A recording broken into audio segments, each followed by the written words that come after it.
Bapak Ibu yang terkasih, Shalom. Bagaimana kabarnya? Luar biasa karena kita punya Tuhan yang luar biasa. Terima kasih buat kesempatannya saya boleh ada di tengah saudara. Ya, saya percaya hari-hari ini Tuhan sedang bekerja untuk memurnikan kita umat Tuhan. Kita tidak perlu takut akan apapun, kita percaya bahwa hidup mati kita ada di tangan Tuhan. Dan firman Tuhan berkata bagi kita hidup adalah Kristus, mati adalah untung. Amin. Ya, kalau aku hidup, aku mau hidup bagi Kristus, mati adalah sebuah keuntungan. Berapa banyak yang percaya? Berapa banyak yang sudah siap mati? Langsung turun semua. Ya, saudara, kita siap atau tidak siap, kita mau atau tidak mau, yang namanya mati itu pasti datang. Daripada tidak siap, lebih baik siap. Bagaimana menyiapkan diri untuk memasuki kematian itu bukan soal beli peti warna putih, bukan beli sepatu putih, tapi menyiapkan hidup yang putih dan kudus di hadapan Tuhan.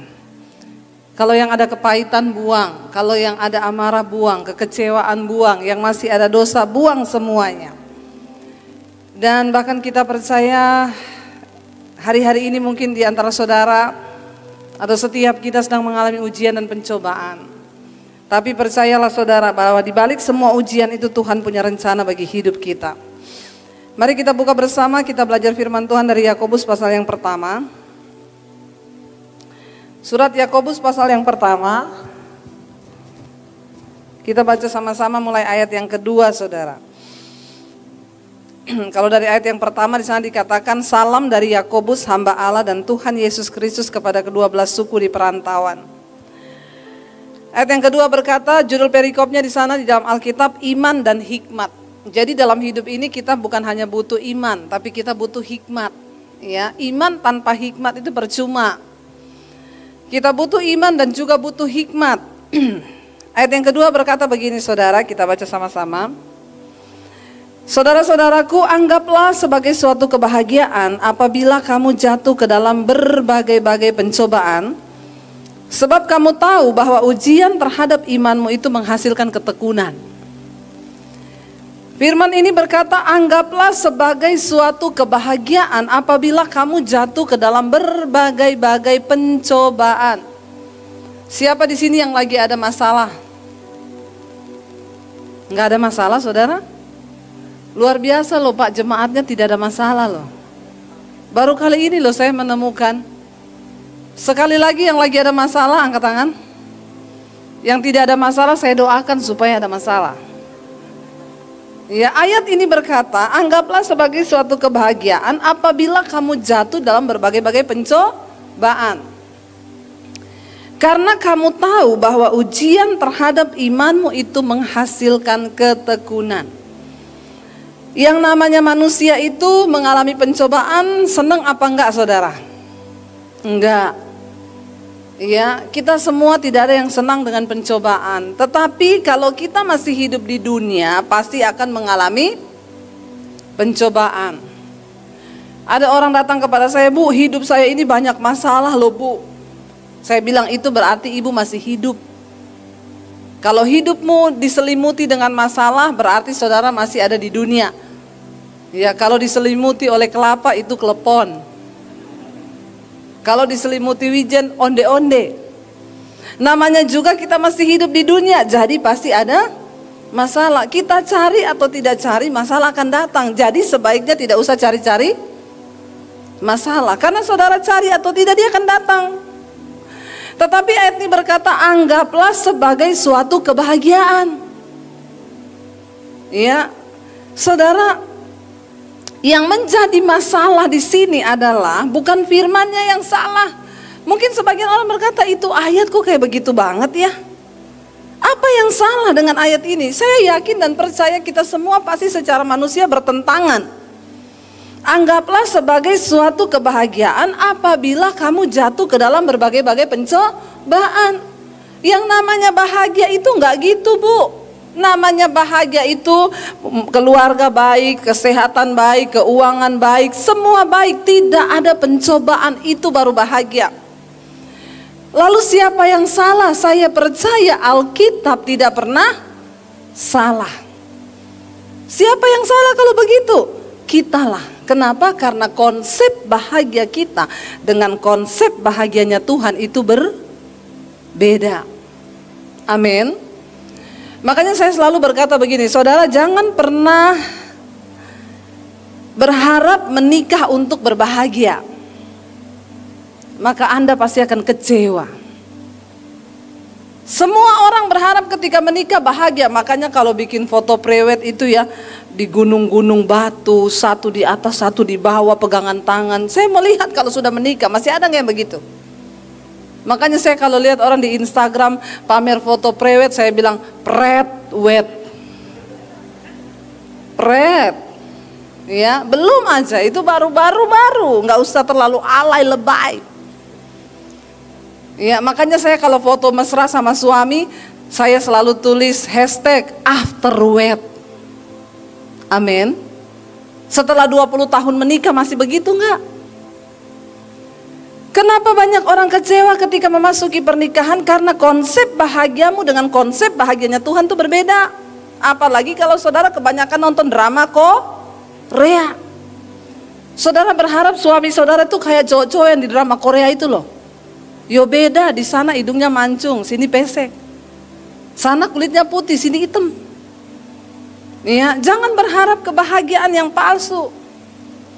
Karena itu jangan pernah berharap menikah itu untuk berbahagia. Karena konsep bahagia kita dengan konsep bahagianya Tuhan itu berbeda. Alkitab berkata, anggaplah sebagai suatu kebahagiaan apabila engkau jatuh dalam berbagai pencobaan. Jadi kalau saat ini rumah tangga saudara banyak pencobaan, berarti saudara berbahagia.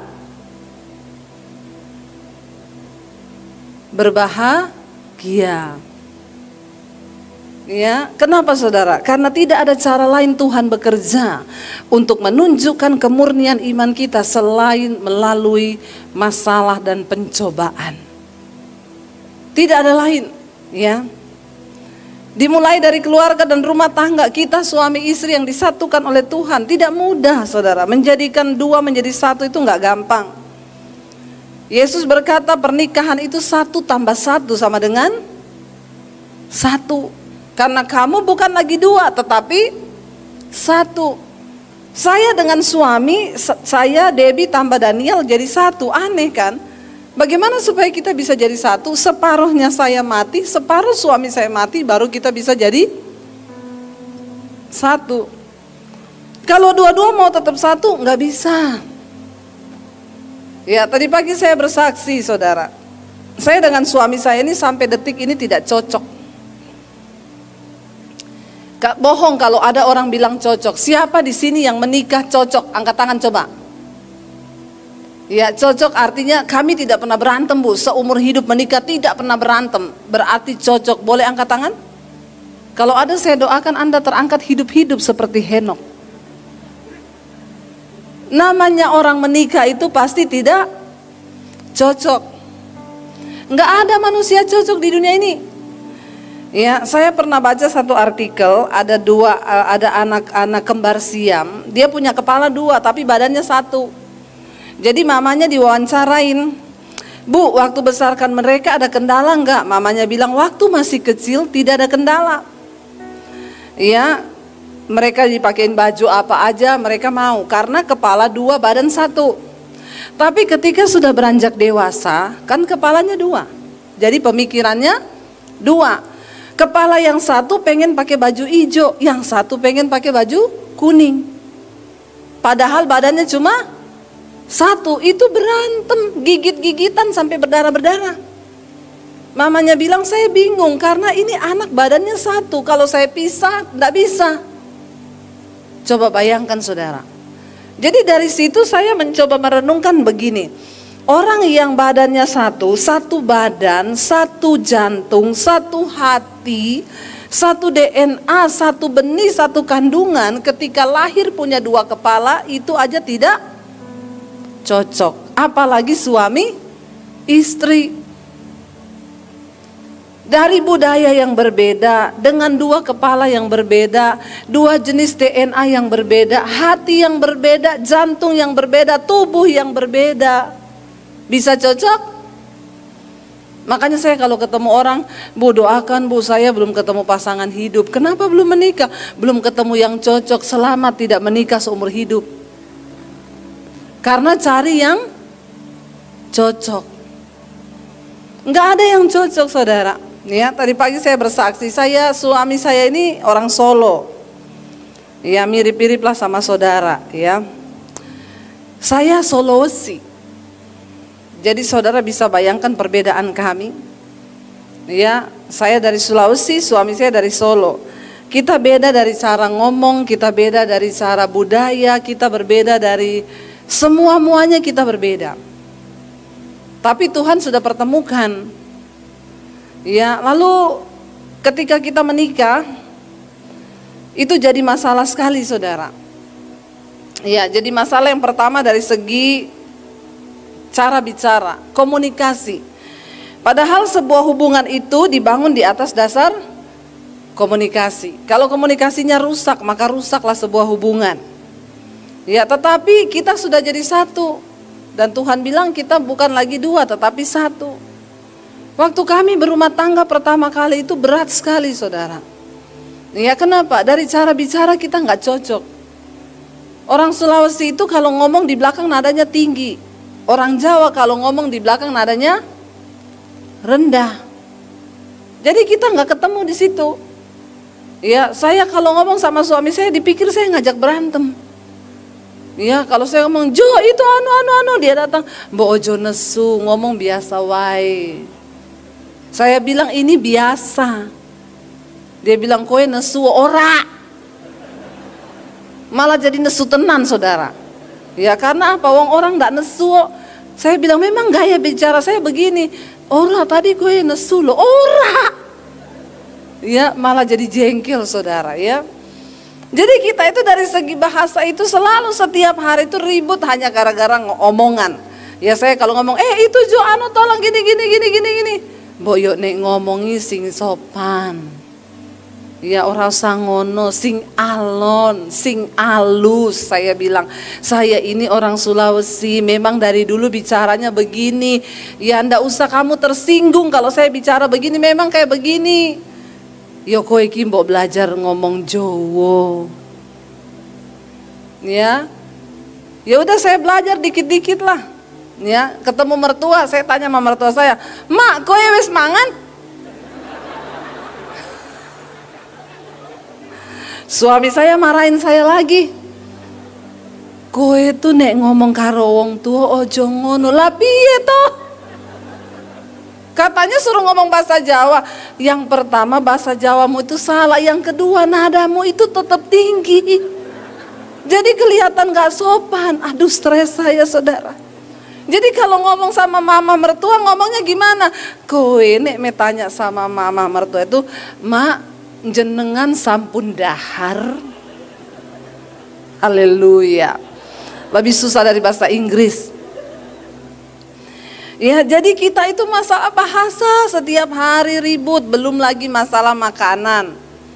Orang Jawa makannya manis semua, orang Sulawesi tidak ada manis, pedes. Ya, jadi saudara, pertama kali menikah saya harus masak 2 macam masakan. 1 ayam kecap, 1 ayam rica. Kita duduk satu meja. Kita bagaikan sepasang sepatu, selalu bersama tapi tidak pernah bersatu. Makanannya berbeda saudara. Ya, tapi saya berusaha saudara ya. Baru masuk pernikahan saya sampai gini, aduh saya pikir nikah sama hamba Tuhan, sama-sama ketemu di gereja, pelayan Tuhan, pasti kalau apa sedikit haleluya. Salah paham shalom. Udah berasa di sorga gitu ya. Ternyata ya ribet saudara. Sampai setiap hari dia bilang, "Mbok iki belajar ngomong Jawa." Saya bilang, "Ora iso."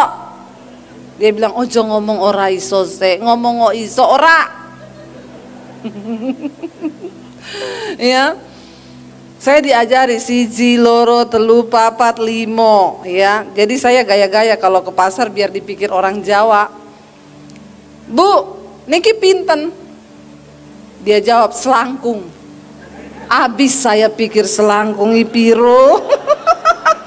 Saya hitung siji loro telu papat limo selangkung nggak ada saudara.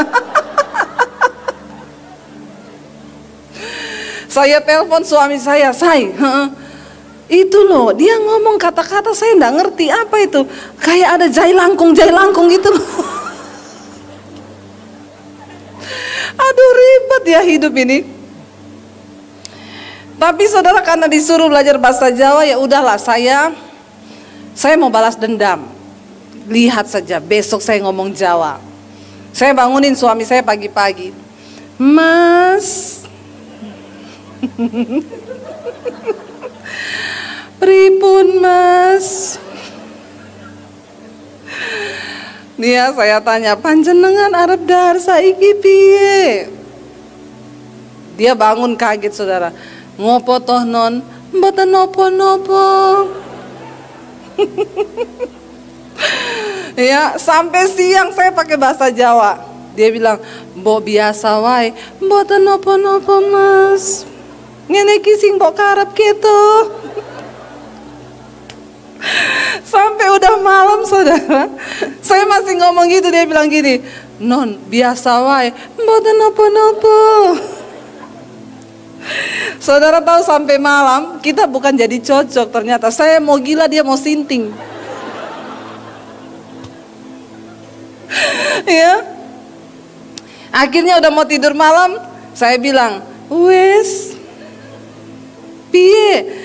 Kamu maunya Debbie Basir atau Sri Rezeki? Kalau kamu minta saya jadi Sri Rezeki, oke. Dia bilang gini, ora usah Debbie Basir wae. Oke kalau begitu. Jadi saudara, ya masalah itu, apalagi bicara tentang perbedaan budaya, perbedaan karakter, dan perbedaan personality. Saya ini warnanya merah kalau di dalam pelajaran temperamen. Suami saya itu hijau. Orang warna merah itu inginnya cepat. Pokoknya saat itu juga tidak ada rem, jalan terus. Lah suami saya itu orang flegmatik. Saya koleris. Orang flegmatik itu alon-alon asal kelakon. Banyak banget orang flegmatik itu di daerah Jawa Tengah. Jogja, Solo, Semarang. Ada bagusnya sih, tapi nggak ada bagusnya. Nggak bagusnya. Saya juga ada bagusnya, tapi ada tidak bagusnya. Ya, jadi saya sama suami itu ketemu, bagus juga saudara kita nih belajar temperamen. Ketika saya tahu warna saya merah itu, saya pengen cepat, saya pengen nggak terlambat, tapi kan juga saya bisa salah dan banyak salah. Nah saya itu sebenarnya sudah cocok ketemu dengan orang hijau. Kalau saya ketemu merah sama merah bisa kebakaran meledak kayak gas. Tapi ketemu suami saya ya saya harus tahu juga temperamennya dia. Jadi misalnya saya nih jemur pakaian, saya pergi ya, udah mau hujan nih, saya gantung 2 biji pakaian, saya angin-anginin di kamar. Saya telepon suami saya, ini mendungi, tadi aku ada gantung pakaian di situ, tolong angketin ya, udah mau hujan. Dia bilang, iyo, enggak, sekarang jalan ke situ. Nanti wae, sekarang jalan. Jadi dia jalan, warnanya apa? Warna hitam sama merah, ya iya, itu angketin ya, harus begitu. Itu orang flegmatik. Kalau nggak gitu saya pulang pasti basah itu baju. Jadi saudara harus mengenal itu perbedaan banyak saudara, dan perbedaan ini bisa menjadi pencobaan di dalam hidup kalau kita tidak mengerti. Kami penyesuaian itu saudara lama, penyesuaian dalam, tadi pagi juga saya bersaksi. Saya ini dibesarkan dari keluarga, papi saya itu kepala kantor, tapi papi saya turun ke dapur, bisa masak. Ya, orang Sulawesi itu rata-rata laki-lakinya bisa masak. Ketika saya menikah dengan suami saya, nah suami saya itu dari latar belakang keluarga Solo yang bapaknya itu kayak raja. Cuma duduk di meja, nanti tinggal ngomong sama maknya. Nasi, inggih. Ya, teh, inggih. Jadi ketika kita menikah itu susah saudara. Waktu masih bulan madu belum punya anak, wah madu terus keluar kan. Madu terus, manis. Waktu udah mulai punya anak 1, 2 mulai capek nih. Temperamen naik nih.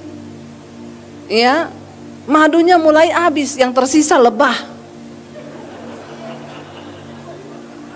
Lebahnya lebah hutan sisan. Jadi saudara, ketika saya satu kali udah capek ngurus anak, saudara, dia teriak, "Non, kopi." Saya bilang, ada tangan 2, ada kaki 2, bikin sendiri tuh, ada di toples. Dia kaget, kenapa istri saya sudah berubah menjadi lebah? Ya, saya langsung ngomong, "Kamu tahu ya, saya selama ini lihat kamu kayak suami kok kayak bos ya, minta dilayani terus ya. Papi saya itu ya, dia pegawai, dia kepala kantor loh, tapi dia juga turun ke dapur. Kadang mami saya lagi nonton TV dibikinin kopi sama dia. Kamu mana pernah kamu bikinin saya kopi?" Dia bilang gini, "Itu makku, istri teladan. Bapakku itu cuma duduk di meja, minta apa wae dianterin. Nggak pernah ngomong makku itu." Saya bilang, "Kalau gitu kita nikahkan aja makmu sama papiku, biar rumah tangganya luar biasa." Saudara, kalau kita selalu membawa budaya kita, orang menikah itu nggak mudah. Menyatukan 2 pribadi menjadi satu itu nggak gampang. Tapi satu kali ketika saya terus, akhirnya saya kan capek. Ketika kita menuntut orang lain untuk berubah, maka kita akan capek. Dengar saudara, kita tidak bisa mengontrol respon orang kepada kita. Kita nggak bisa mengontrol keadaan di sekeliling kita. Tapi kabar baiknya kita bisa mengontrol bagaimana cara kita berespon terhadap setiap keadaan. Ketika satu kali saya kan capek, akhirnya terus ini ribut, terus ini masalah apa ribut. Karena sudah mulai keakuan nih, yang muncul itu kedagingan. Lalu satu kali saya baca ayat firman Tuhan, "Segala sesuatu yang kamu perbuat, entah dengan perkataan ataupun dengan perbuatan, lakukanlah segala sesuatu itu seolah-olah untuk Tuhan dan bukan untuk manusia." Jadi saya jadi sadar, oh Tuhan, selama ini saya sudah salah. Ya, waktu suami saya minta bikin kopi, saya ke dapur, walaupun capek saya ke dapur. Saya bikinin dia kopi, dalam hati saya ngomong, untuk Tuhan. Kalau kita bikin untuk Tuhan kan pasti kita kasih yang terbaik. Bener apa bener? Kalau bikin buat suami, waktu hati jengkel kan bisa dikasih sianida 1 sendok. Dulu ada seorang ibu, saudara konseling, Bu Debi, suami saya selingkuh terus. Saya pernah mau kasih jusnya dia, mau saya kasih racun tikus. Saya pernah mau bunuh suami saya, Bu. Tapi saya takut, Bu, kalau dia mati, aduh saya di penjara. Saya bilang, "Ibu jangan berpikiran bodoh ya, Bu, itu dosa." "Iya, Bu." Saat itu saya nggak jadi kasih dia racun tikus. Akhirnya saya bikin dia punya jus. Setiap pagi saya kasih insulin. Padahal suami saya nggak ada sakit gula. Satu kali suami saya pingsan di rumah, Bu. Lalu dokter periksa, dokter bilang gini, "Kenapa di dalam darahnya dia banyak insulin ya? Padahal kan dia nggak sakit gula ya." Aduh saya takut, Bu, di situ. Kalau ketahuan saya bisa di penjara. Saya bilang, "Bu, ibu nggak boleh berlaku seperti itu. Ibu harus berdoa buat suami." "Oh iya, Bu, sekarang saya doakan suami saya tiap hari." Saya bilang, "Tuhan, cabut nyawanya." Astagfirullah. Jangan salah berdoa, ibu-ibu. Ya, dia bilang, "Iya, Bu, tiap hari saya doakan kok, Tuhan cabut nyawanya." Jangan, ya. Lalu ketika saya berespon, saya melakukannya untuk Tuhan, ya ternyata suami saya juga mulai berubah, ya. Kadang-kadang saya lagi duduk, "Say, mau dibikinin kopi nggak?" Saya bilang, "Boleh dibikinin kopi." Dia bilang, "Nggak tahu enak atau tidak, tapi saya membuatnya dengan cinta." Amin, Bapak-bapak. Tepuk tangan buat Tuhan Yesus dong. Ya. Mari kita berespon dengan benar terhadap segala pencobaan yang datang. Ketika kita suami istri itu kuat, maka semua pencobaan yang datang akan menjadi mudah. Kenapa? Karena ketika 2 orang bersehati sepakat, maka engkau pasti bisa melewati semua pencobaan itu. Dan setiap kita harus diproses Tuhan. Kalau kita nggak diproses Tuhan, kita tidak mungkin menjadi orang yang memiliki iman yang kuat. Saya ini, nama saya dan Debbie Basjir. Berapa banyak yang sudah tahu saya? Angkat tangan. Yang sudah tahu. Banyak yang belum tahu, ini kemana aja saudara? Tolong subscribe channel YouTube saya. Debbie Basjir TV. Jangan lupa komen dan share. Ya, saya bertobat tahun 95, papi saya haji, kakek saya ustadz, makanya namanya Debbie Basir. Tapi saya tidak ada hubungan dengan Abu Bakar Basir. Jadi saudara tidak usah takut. Saya bertobat tahun 95, ya dari kecil sudah diwanti-wanti jangan berteman sama orang Kristen dekat-dekat. Apalagi jatuh cinta sama laki-laki Kristen. Papi saya bilang, kalau kamu sampai menikah dengan laki-laki Kristen, mending papi masuk penjara, papi bunuh kamu daripada kamu bikin malu keluarga. Jadi itu tertanam di dalam benak saya sampai saya nggak berani dekat-dekat sama cowok Kristen. Padahal yang ganteng-ganteng itu cowok Kristen. Amin. Wih, semangat sekali aminnya. Terutama bapak-bapak. Kalau bertobat, kalau nggak bertobat ya jelek saudara. Akhirnya saya membatasi diri, saya nggak berani bergaul dengan orang Kristen. Hidup tanpa pengenalan yang benar akan Tuhan, apalagi papi saya tuh galak banget. Tiap hari marah. Marah, bukan cuma marah, mukul saudara. Saya kalau dipukul sampai biru-biru badan saya, rambut saya dijambak, mau dibotak. Dihajar pakai ikat pinggang, ditendang, dipukul. Sampai mami saya bilang, kamu maklum saja kalau sudah begitu ya. Mami saya bilang, kamu maklum. Kenapa papi seperti itu? Karena dia punya banyak ilmu hitam. Salah satu ilmu yang sangat mempengaruhi dia ketika papi saya diisi ilmu kebal di tengah laut, di tengah malam bulan purnama. Diisi ilmu kebal. Dan sejak saat itu tiap hari marah menjadi-jadi. Makanya saya mau bilang, saudara yang tiap hari marah-marah itu pasti ada ilmu kebal. Saudara harus doa pelepasan. Siapa yang tiap hari marah-marah? Nggak ada yang angkat tangan. Ya, marah itu boleh, tapi marah-marah itu gila. Orang yang tiap hari marah-marah itu sakit jiwa loh saudara. Kenapa? Karena di dalam jiwa kita itu ada pikiran, perasaan, dan kehendak.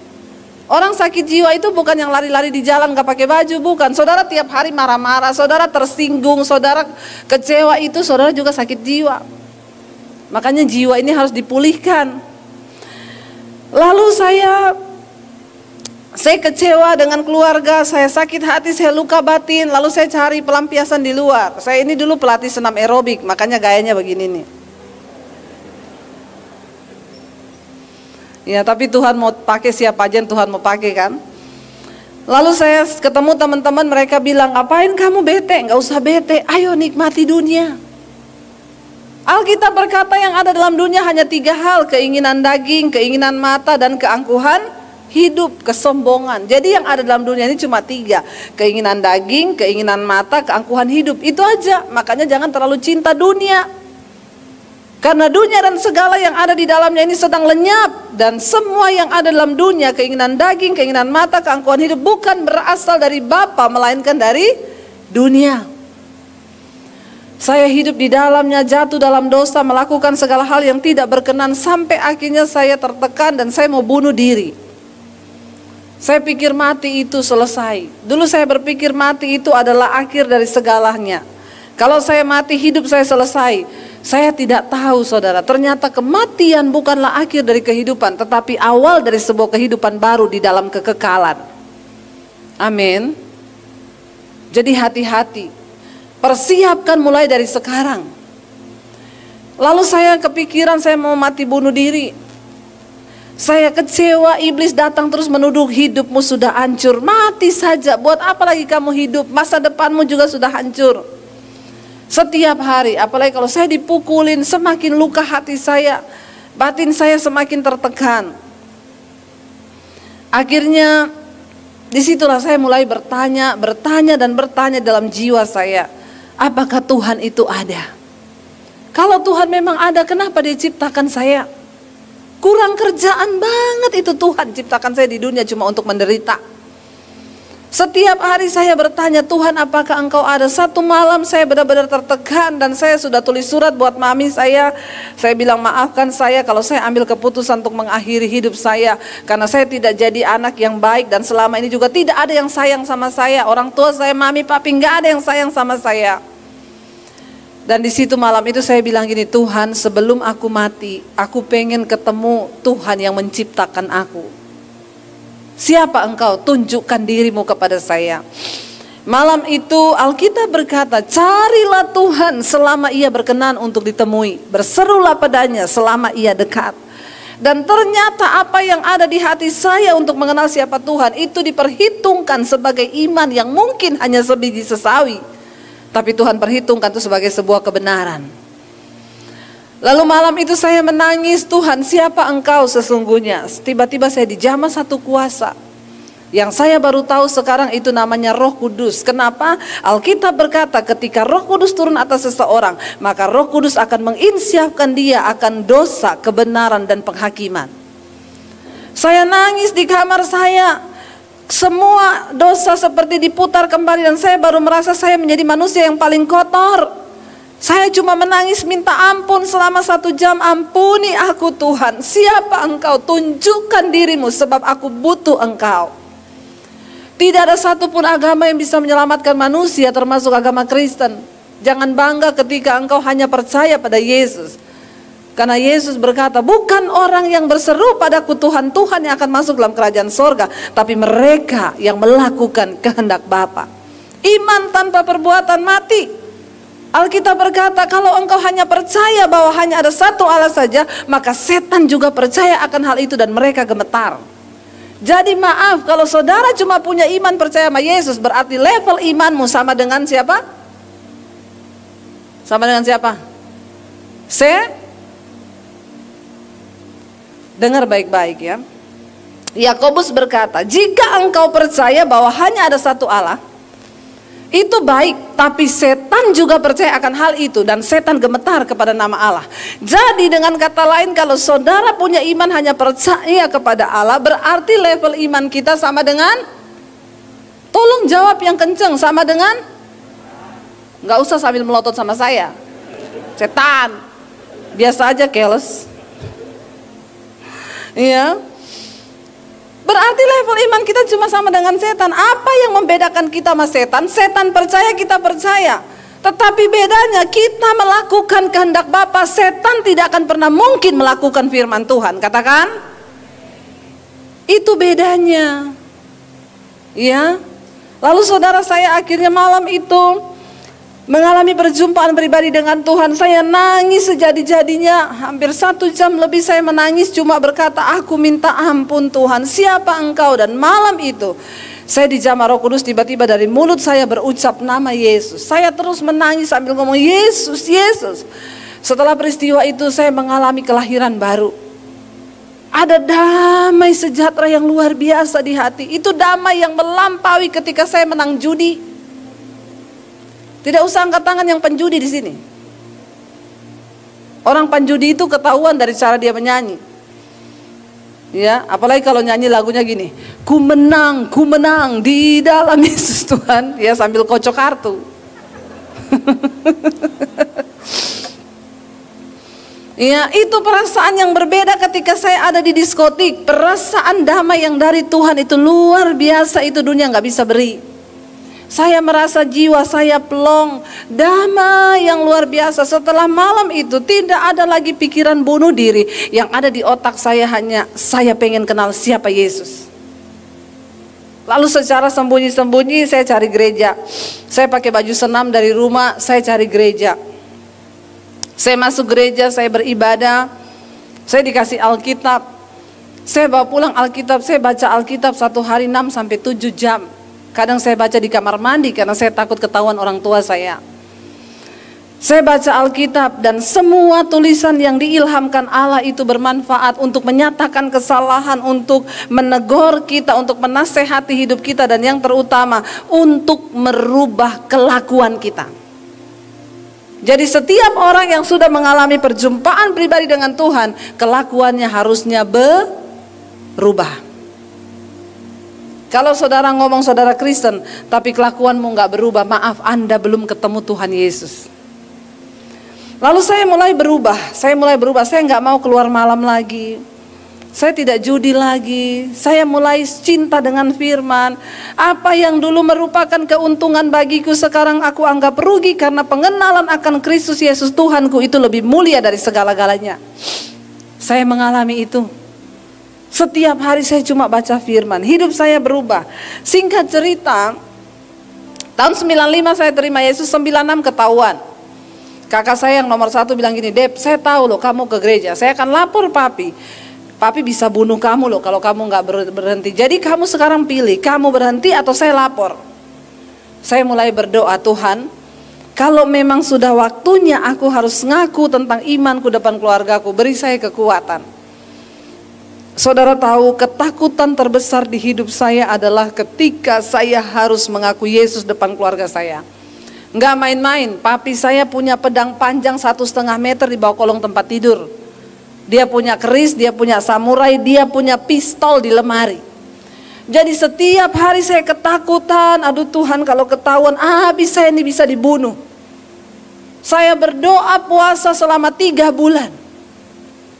Tuhan berikan aku kekuatan Tuhan. Saya cuma minta beri saya kekuatan untuk ngomong. Karena Alkitab berkata, dengan hati orang percaya, dengan mulut dia mengaku, dia dibenarkan dan diselamatkan. Saya berdoa tiap hari, doa puasa, minta cuma satu, kekuatan dari Tuhan. Sampai akhirnya saya dapat kekuatan, saya menghadap papi saya bilang, papi, saya mau minta izin. Papi saya bilang, mau kemana? Santai sekali dia. Mau ke gereja. Berhenti, kaget. Kaget, campur marah, campur aneh. Dia lihat saya, dia bilang, apa? Saya bilang, Debbie mau minta izin mau ke gereja. Dia bilang, gila kamu. Oh, ini penyebabnya. Ini penyebabnya. Makanya memang akhir-akhir ini papi lihat kamu jadi aneh. Dan memang setiap orang yang berjumpa dengan Tuhan Yesus secara pribadi pasti akan menjadi sudah aneh kah saudara? Udah aneh belum saudara? Aneh gimana bu? Dulu marah-marah, ketemu Yesus sekarang nyanyi-nyanyi, amin. Dulu pelit, pelitnya sampai melitik. Begitu ketemu Yesus nggak pelit lagi. Bapak-bapak sama istri jangan pelit.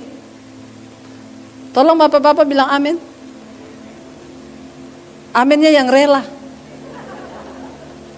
Ya. Ada bapak-bapak bilang sama saya, Bu, saya bingung cari simpen uang, Bu. Saya taruh di bank, istri saya ketemu ATM-nya. Saya taruh di kaos kaki, hilang kaos kakinya, Bu. Saya sampai bingung, Bu. Susah saya punya istri pintar cari uang. Semua dicari sama dia, Bu. Saya bilang ya mungkin karena bapak juga pelit, nggak terbuka dengan istri. Masalah uang ini masalah yang sepele tapi bisa bikin orang bercerai loh. Ya kita kalau sudah menikah semuanya menjadi satu, uang juga menjadi satu. Amin Bapak Ibu. Mungkin ini jarang disinggung sama pendeta, tapi hari ini mau saya singgung. Ya banyak suami-suami yang tidak terbuka keuangannya dengan istri.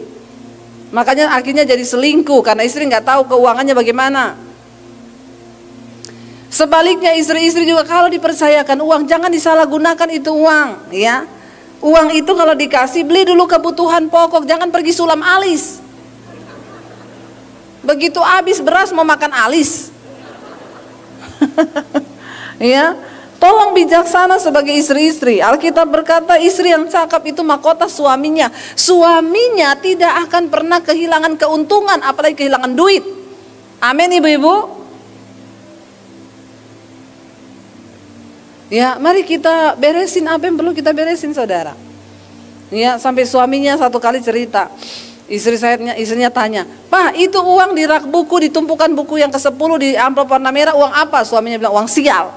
Kenapa? Udah gua umpetin, lu temuin juga itu uang. Sial banget. Jangan ada uang sial di antara kita, amin. Harus saling terbuka, saudara, supaya tidak ribut. Ini tadi kenapa bisa belok ke uang ya? Saya tadi lagi ngomong apa ini ya? Akhirnya saudara saya bergumul, itu pergumulan terhadap papi saya bilang, oh iya makanya kamu jadi aneh. Oh iya, orang ketemu Yesus tadinya pelit jadi tidak pelit. Tadinya merokok, jadi tidak merokok. Saya percaya di sini sudah tidak ada yang merokok kan, amin. Masih ada yang merokok? Tidak usah angkat tangan. Saya bisa lihat wajah-wajah saudara. Yang merokok saya tahu ini, ada asap di kepalamu. Dapat penglihatan saya. Ya. Bertobat saudara ya, nggak usah tanya di mana ayatnya Bu di Alkitab orang Kristen tidak boleh merokok. Di Alkitab tidak ditulis, di pom bensin banyak. Sedangkan di pom bensin saja Anda tidak diterima, apalagi di sorga. Bertobat ya. Lalu akhirnya papi saya bilang, oh makanya kamu jadi aneh. Kalau orang berpikir ikut Yesus enak, ikut Yesus bahagia, ikut Yesus tidak ada masalah. Sebaliknya saya, ketika saya terima Yesus, maka pencobaan mulai masuk di hidup saya. Pergumulan mulai masuk di hidup saya. Karena Yesus berkata, kalau kamu ingin jadi muridku, sangkal dirimu, pikul salibmu dan ikut aku. Mengikut Yesus bicara soal menyangkal diri dan membayar harga memikul salib. Bukan mau senang-senang. Ikut Yesus tadinya naik motor, sekarang jadi naik Avanza. Yang naik Avanza jadi naik Innova. Yang naik Innova jadi naik Fortuner. Habis naik Fortuner naik apa? Balik motor lagi. Kenapa? Kena kutuk. Please saudara, ikut Yesus bukan soal kita diberkati. Itu bonus yang akan Tuhan kasih. Kalau kita berkenan, ikut Yesus soal penyangkalan diri, membayar harga. Di mana kita berkata, aku bukan aku lagi, tetapi Kristus yang hidup di dalamku. Sangkal dirimu, saya harus menyangkal saya bukan Debbie Basir yang lama. Saya Debbie yang baru di mana Yesus yang hidup di dalam saya. Bahkan saya kehilangan hak atas hidup saya. Kenapa? Karena aku telah ditebus dan hargaku lunas dibayar. Lalu saya bergumul saudara, papi saya bilang, oh ternyata ini penyebabnya. Sejak saat itu saya mulai diancam, saya tidak boleh keluar rumah, saya nggak boleh kemana-mana, nggak boleh terima telepon. Setiap kali bertemu di rumah dengan papi saya berpapasan di kamar atau di tangga atau di mana, dia bilang, setan kamu. Kamu tuh setan di rumah ini. Yang tadinya saya jadi anak yang paling disayang berubah, saya jadi anak yang paling dibenci. Saya tidak boleh duduk di meja makan, saya disuruh makan sama pembantu di belakang. Tapi Yesus sudah bilang, ada saatnya nanti orang serumahmu akan membenci engkau karena namaku. Ayahmu, ibumu, saudaramu, siapapun akan membenci engkau. Tetapi berbahagialah orang yang bertahan sampai pada kesudahannya. Saya bertahan saudara. Dan semua pencobaan itu menjadi satu ujian bagi saya. Ini loh, ya anggaplah sebagai suatu kebahagiaan apabila kamu jatuh dalam berbagai-bagai pencobaan. Sebab kamu tahu bahwa ujian terhadap imanmu itu menghasilkan ketekunan. Makin saya menderita, saya makin tekun baca Alkitab. Dan semua jawaban atas persoalan di hidup saya ternyata ada di dalam Alkitab. Apapun yang saudara alami, baca Alkitab. Makanya baca firman. Bagaimana mungkin engkau bisa kuat kalau tidak pernah baca firman? Roh Kudus itu mengingatkan firman Tuhan yang kita baca, bukan drama Korea atau film India. Saya baca Alkitab saudara, saya bertekun di dalamnya. Saya sudah nggak kuat menghadapi pencobaan itu. Setiap hari di rumah kayak neraka jadinya. Saya berdoa, Tuhan, saya minta engkau jadi jawaban Tuhan. Aku cuma pengen mau ke gereja bebas, tidak ada yang menghalangiku. Tuhan jawab doaku. Bulan Desember tahun 96, tanggal 14 Desember itu ulang tahun saya. Saya bilang, Tuhan saya minta hadiah satu saja di mana saya boleh ke gereja. Saya dipanggil papi saya waktu itu, papi saya tanya, kamu benar udah gak mau kembali lagi? Papi kasih kesempatan kamu berpikir. Cuma ini yang kamu pilih. Kalau kamu pilih Yesus, silakan angkat kaki dari rumah ini dan jangan anggap kamu punya keluarga. Kamu pergi dari rumah ini dan jangan bawa ijazah. Saya mau lihat Yesus kasih makan kamu pakai apa. Tapi kalau kamu mau kembali, papi terima kamu sebagai anak di rumah ini. Itu pilihan terberat di hidup saya. Kenapa? Saya mengasihi keluarga saya. Tapi saya juga tidak bisa meninggalkan Yesus yang sudah mengubah hidup saya. Rasul Paulus berkata, tidak ada satupun yang bisa pisahkan aku dari kasih Kristus. Apakah itu kelaparan, aniaya, ketelanjangan, tidak ada yang bisa pisahkan. Saya masuk di kamar, saya menangis, saya bilang, Tuhan, kenapa saya harus mengalami ini? Tuhan kan bisa menjamah hati papi saya, melembutkan hatinya. Dan kenapa jawabannya bukan begini, Debbie, kamu mau jadi Kristen? Iya, silakan kamu ke gereja, enggak apa-apa, itu hak setiap manusia. Kan enak kan saudara? Bisa nggak Tuhan bikin begitu? Bisa kan? Tapi waktu itu saya bertanya, kenapa Tuhan nggak bikin begitu? Kita sama Tuhan beda tipis. Tuhan maha tahu, kita sok. Saya bertanya-tanya, kenapa Tuhan nggak bikin begitu aja? Kenapa saya harus diusir? Saya masuk di kamar, saya menangis. Tuhan, apa keputusan yang harus saya ambil? Saya tahu berat resikonya. Saya baru lulus SMA dan kalau saya harus tinggalkan keluarga saya nggak boleh bawa ijazah. Saya nggak punya masa depan. Tapi saya cuma meminta satu, Tuhan, seberat apapun resiko di depan saya, jangan biarkan aku keluar dari rencana Tuhan. Saya bilang karena saya percaya hidup saya akan berbahagia ketika saya berada di dalam rencana Tuhan itu.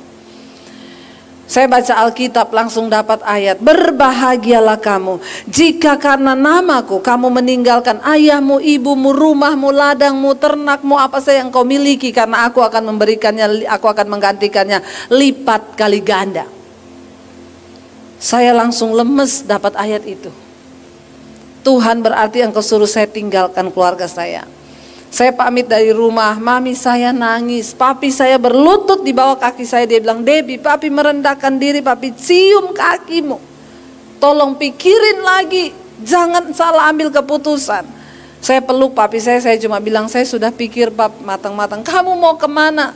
Saya bilang sama mami saya, Tuhan yang saya ikuti, Tuhan yang bertanggung jawab. Mami saya bilang, tunggu mami sama papi mati baru kamu jadi Kristen. Saya bilang, kelamaan mam. Ini bukan soal mami sama papi mati. Ini lawatan Tuhan bagi saya. Bahkan saya juga tidak mengerti kenapa bisa terjadi begini. Saya tinggalkan rumah, hanya bawa beberapa pakaian. Dari kota Poso saya ke kota Palu. Jadi saya ini dari Poso saudara.